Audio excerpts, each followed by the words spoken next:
Bapak Dr. Andes M. Wahyudin Prasetyo, MPDI, Oke, ya, selaku mentor. Yang saya banggakan juga Mbak Sarah Safira selaku peserta laksana CPNS. pengujinya siapa, Bu? Baik, Saya untuk Pengujinya siapa? saya mempersingkat Pak waktu, nanti Humaydi. silakan Pak Mbak Komedi. Sarah untuk mempresentasikan rancangan aktualisasinya. Yang berikutnya akan diberikan penguatan oleh mentor. Waktu maksimal 5 menit. Monggo silakan Mbak Sarah.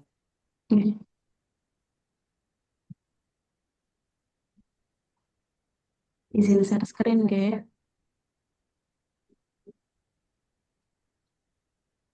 Assalamualaikum warahmatullahi wabarakatuh. Perkenalkan, saya Sarah Safira, calon guru AD pertama, guru bimbingan konseling di MTS Negeri 2 Cilacap. Yang saya hormati, Bapak Penguji, Bapak Humaydi SH, yang saya hormati, mentor dan Kepala Madrasah MTS Negeri 2 Cilacap, Bapak Dr. Andes Haji Muhammad Wahyudin Prasetyo MPDI, yang saya hormati, eh, Ibu Coach dan pembimbing saya, Ibu Nikmatul Afiyah, SES MSI. Langsung saja untuk judul rancangan aktualisasi saya, yaitu peningkatan pemahaman siswa terhadap perilaku bullying melalui layanan bimbingan konseling di Madrasah Sanawiyah Negeri 2 Cilacap. Nah, langsung saja untuk identifikasi isu, saya menemukan 5 isu yang ada di MTS Negeri 2 Cilacap. Hmm. Kelima isu ini saya analisis menggunakan APKL.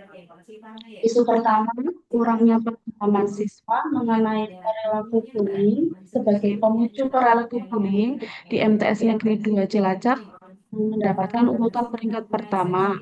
Isu yang kedua, kurangnya motivasi dan semangat belajar siswa di MTS Negeri 2 Cilacap memperoleh peringkat ketiga. Isu ketiga, kurangnya kedisiplinan siswa dalam mematuhi tata tertib di MTS Negeri 2 Cilacap mendapatkan peringkat kedua. Isu keempat, kurangnya kepedulian siswa terhadap kebersihan dan fasilitas di MTS Negeri 2 Cilacap mendapat peringkat kelima. Dan yang keempat, kurangnya dukungan dan keterlibatan orang tua dalam proses pendidikan siswa di MTS Negeri 2 Cilacap mendapat peringkat keempat. Setelah itu, saya menganalisis menggunakan PSG dari 3 periode besar.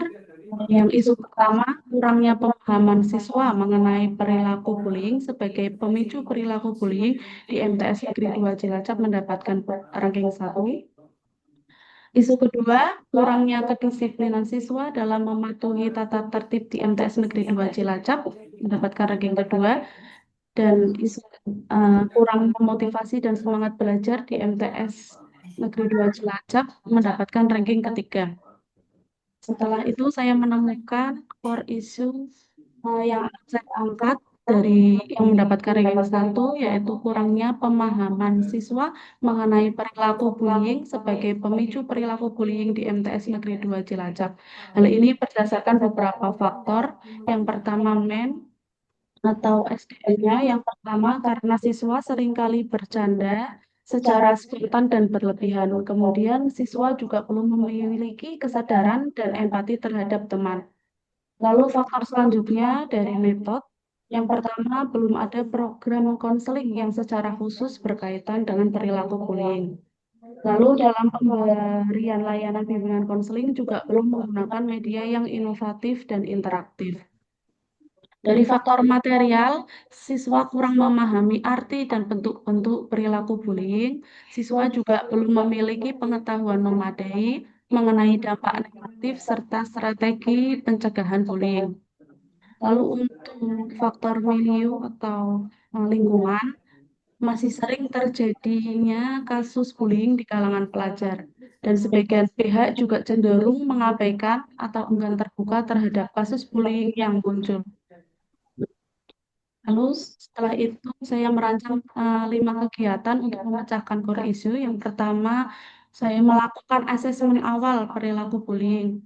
Yang pertama, saya mengkonsultasikan rencana kegiatan pada mentor, yang outputnya itu persetujuan program bimbingan dan konseling. Tahapan selanjutnya saya melakukan pengumpulan data dengan penyebar angket pemahaman perilaku bullying kepada siswa. Outputnya data analisis angket mengenai tingkat pemahaman siswa terhadap perilaku bullying. Kegiatan selanjutnya mengumpulkan data tentang permasalahan siswa yang berkaitan dengan perilaku bullying. Outputnya data permasalahan siswa yang berkaitan dengan perilaku bullying. Kegiatan ini juga ada keterkaitannya dengan nilai core value ASN berakhlak, yaitu loyal, akuntabel, kolaboratif, kompeten, dan harmonis. Nah, ini juga ada kontribusinya terhadap visi dan misi organisasi, yaitu misi pertama misi madrasah 5 dan 6, serta visi madrasah poin 7 dan 8. Lalu untuk kegiatan, Dibacakan kegiatan dan tahapan saja, Mbak. oh nggih. Lalu untuk kegiatan kedua, saya membuat rencana pelaksanaan layanan bimbingan konseling atau yang sering dikenal dengan RPLBK. Tahapan yang pertama, membuat RPL bimbingan klasikal. Tahapan kedua, membuat RPL konseling kelompok. Dan tahap yang ketiga, membuat RPL konseling individual. Untuk kegiatan ketiga, yaitu saya membuat materi perilaku bullying. Tahap pertama, membuat materi bullying. Dan yang kedua, mempersiapkan media pembelajaran yang inovatif dan interaktif berupa PowerPoint, poster, dan juga video. Nah, kegiatan keempat, melaksanakan layanan bimbingan konseling. Yang pertama, saya melaksanakan kegiatan layanan bimbingan klasikal yang dilaksanakan ketika jam pembelajaran BK menggunakan media yang interaktif dan inovatif dengan pemanfaatan teknologi. Tahapan yang kedua, melaksanakan program bimbingan konseling khusus bullying melalui konseling kelompok dan juga konseling individual yang diberikan kepada korban dan juga pelaku bullying di luar jam pembelajaran. Tahapan ketiga, memberikan tugas kepada siswa untuk membuat media sosialisasi anti-bullying berupa poster dan juga pohon harapan. Kegiatan kelima, melakukan evaluasi dan refleksi diri terhadap pelaksanaan layanan bimbingan konseling. Tahapannya, yang pertama melakukan observasi selama pemberian layanan berlangsung. Yang kedua, memberikan lembar evaluasi proses dan hasil kepada siswa. Dan yang terakhir, merefleksikan diri dalam pemberian layanan. Jadwal saya, Baik, cukup, Mbak. Ini ya, cukup buat Mbak Sarah. Baik, terima kasih atas presentasi yang disampaikan oleh Mbak Sarah Safira, Guru Bimbingan Konseling ya. Untuk berikutnya, kesempatan pertama kami berikan terlebih dahulu kepada Bapak Dr. Andes H.M. Wahyudin selaku mentor. Monggo kami silakan Bapak untuk memberikan dukungan dan penguatannya. Terima kasih sekali. Assalamualaikum warahmatullahi wabarakatuh.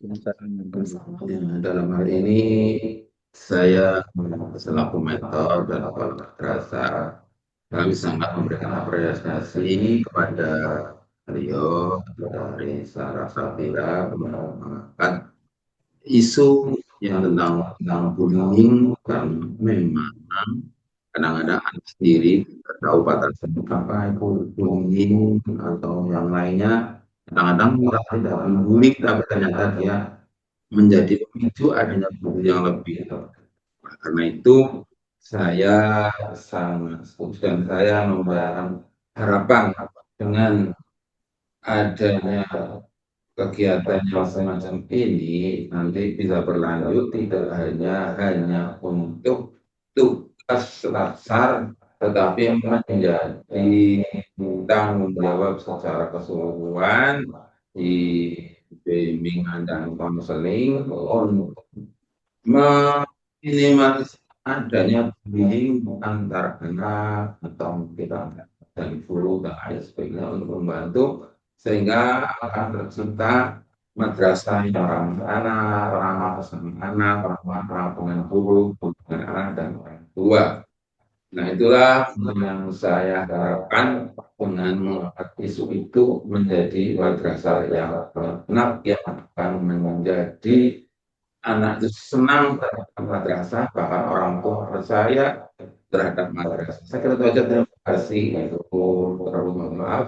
Dan Assalamualaikum warahmatullahi wabarakatuh.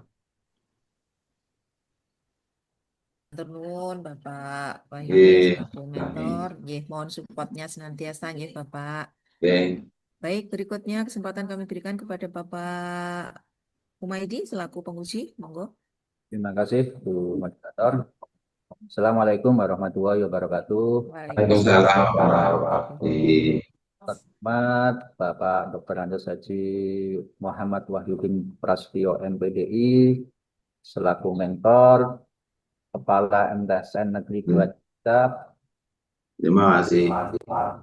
Dr. Nikmatul Alim Afia selaku moderator, yang kami banggakan, yang saya banggakan Mbak Sarah Safira, ya, Sarah Safira. Mbak Sarah, peningkatan pemahaman siswa tentang perilaku bullying melalui layanan bimbingan daring di MTSN 2 Cilacap. Tentunya ini sangat relevan sekali dengan tugas Anda sebagai guru bimbingan konseling. Selanjutnya, sebagai penguji, saya ingin Mbak Sarah Safira jelaskan apakah gagasan kreatif yang direncanakan merupakan terobosan baru di instansi Anda, dan bagaimana gagasan tersebut dapat memecahkan isu serta bagaimana kaitannya dengan agenda 3. Itu aja, Pak. Baik, terima kasih Bapak. Untuk gagasan dari kegiatan saya, ada beberapa kegiatan, ada 5 ini. Saya rasa semuanya bisa saya laksanakan dan bisa memecah core isu tersebut.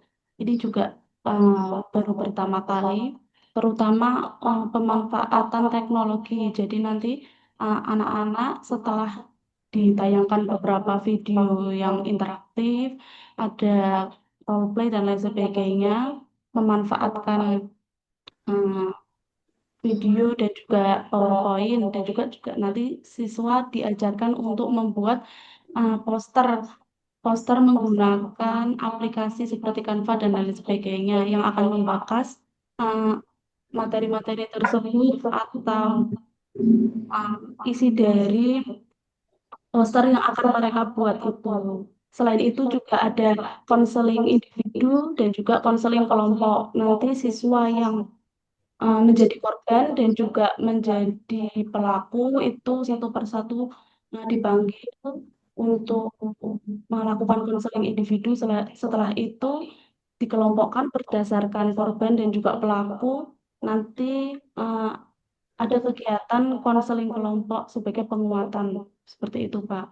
Yang di kelas itu sebagai pencegahan, dan kegiatan konseling kelompok serta konseling individu itu nanti jadi penanganan gitu. Cukup Pak. Oke. Sekali lagi, selamat kepada Mbak Sarah Safira sudah sampai ke tahapan ini. Terima Ya, kasih. Pak Tono, terima kasih banyak Pak. Baik, matur nuwun Pak Humaydi selaku penguji. Terima kasih juga kepada Bapak Mentor, Bapak Sama-sama Andes penikmat. Haji Muhammad Wahyudin ya, Maaf. PDI. Maaf, Ye, dikawal terus nih Pak selama Ya, siap. ini ya, sehingga nanti benar-benar ini ya untuk bullying di apa namanya sekitar anak-anak ini nanti bisa diantisipasi dengan adanya peningkatan pemahaman di siswa Ya, sendiri. Baik, ya. kita akhiri untuk Mbak Sarah Safira ya. Assalamualaikum warahmatullahi wabarakatuh. Monggo saged live. Assalamualaikum warahmatullahi wabarakatuh.